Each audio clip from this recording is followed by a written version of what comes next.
2025 SI எக்ஸாமுக்கு சயின்ஸ்லேருந்து ஒரு quick revision தான் பார்க்க போகிறோம். விட்டமின் மற்றும் அதன் குறைபாட்டு நோய்கள். விட்டமின் சி குறைபாட்டால் வர்றது ஸ்கர்விங்கிறதுனா ஈறுகளில் வீக்கம், ரத்தம் வடிதல். விட்டமின் பி12 வந்து என்னென்னு சொல்லுவோம்னா சைனோகோபாலமைன்னு சொல்லுவோம். பி12 குறைபாட்டால் வர்றது இரத்த சோகை. விட்டமின் பி6 பைரிடாக்சின் அப்படின்னு சொல்லுவோம். பைரிடாக்சின் குறைபாட்டால் வர்றது டெர்மாடிட்ஸ். விட்டமின் பி3 நியாசின்னு சொல்லுவோம். பி3 குறைபாட்டால் வர்றது வெள்ளக்கரா. விட்டமின் பி2 ரிபோஃப்ளவின் சொல்லுவோம். இது குறைபாட்டால் வர நோய் எரிபோபுளோவினோசிஸ். விட்டமின் பி1 தயமின்னு சொல்லுவோம்.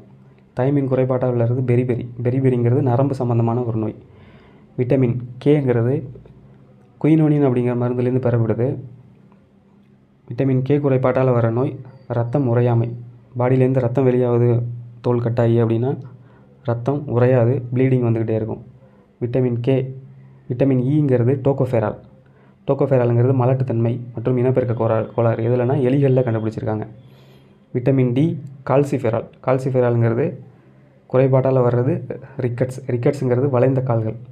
விட்டமின் ஏங்கிறது ரெட்டினால் குறைபாட்டால் வர்றது சீரோப்தால்மியா, அதாவது தோல் பிரச்சனை. நிக்டலோஃபியாங்கிறது மாலைக்கண் நோய். இதில் vitamin A, D, E, K இந்த 4ம் கொழுப்பில் கரைகிற வைட்டமின்கள். மற்றதெல்லாம் நீரில் கரைகிற வைட்டமின்கள்.